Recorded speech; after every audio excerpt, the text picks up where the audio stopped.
चलिए आज एक ऐसी कहानी सुनते हैं जो शायद हम सबकी है, उन अनकही बातों की और उन अनसुनी आवाजों की जिन्हें हम अपनी रोज की भाग दौड़ में कहीं पीछे छोड़ देते हैं। ये कहानी है उस एक कॉल की जिसका इंतजार किसी को हमेशा रहता है। एक फोन उठाने में कितना वक्त लगता है? 2 सेकंड, 5 सेकंड। पर एक बहुत ही कामयाब बिजनेसमैन राहुल के लिए ये कुछ सेकंड्स मानो एक ऐसी चीज थी जो उसके पास थी ही नहीं, या उसे ऐसा लगता था। ये कहानी है 2 अलग-अलग दुनियाओं की, एक बेटे की और एक माँ की।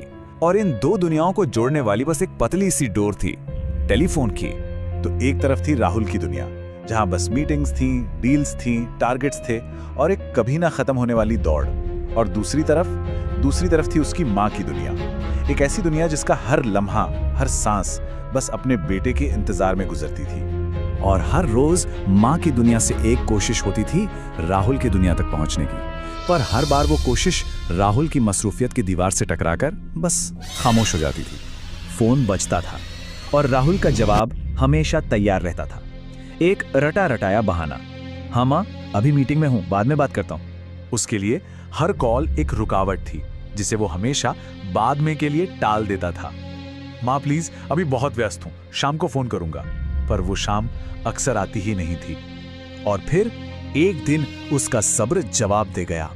फोन की घंटी उसे कांटे की तरह चुभने लगी और उसका सारा फ्रस्ट्रेशन, सारा गुस्सा बस फूट पड़ा। उसे लगा होगा शायद कोई जरूरी काम होगा, पर माँ को क्या काम हो सकता था?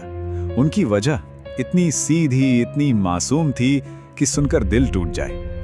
नहीं बेटा, बस तेरी आवाज सुन लेना चाहती थी। राहुल हमेशा यही सोचता रहा, बाद में बात करने का वक्त जरूर मिलेगा।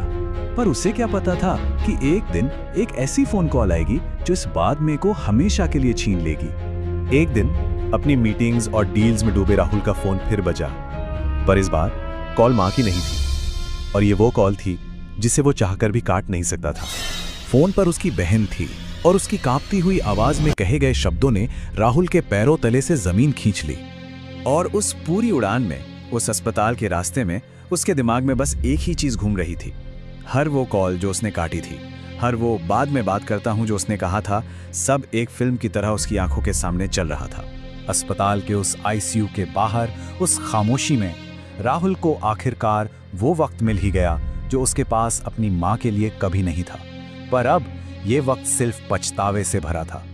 और शायद जिंदगी में पहली बार उसने खुद से वो सवाल पूछा जिसका जवाब इतना साफ था पर उसे कभी दिखाई ही नहीं दिया। क्या दुनिया की कोई भी डील, कोई भी मीटिंग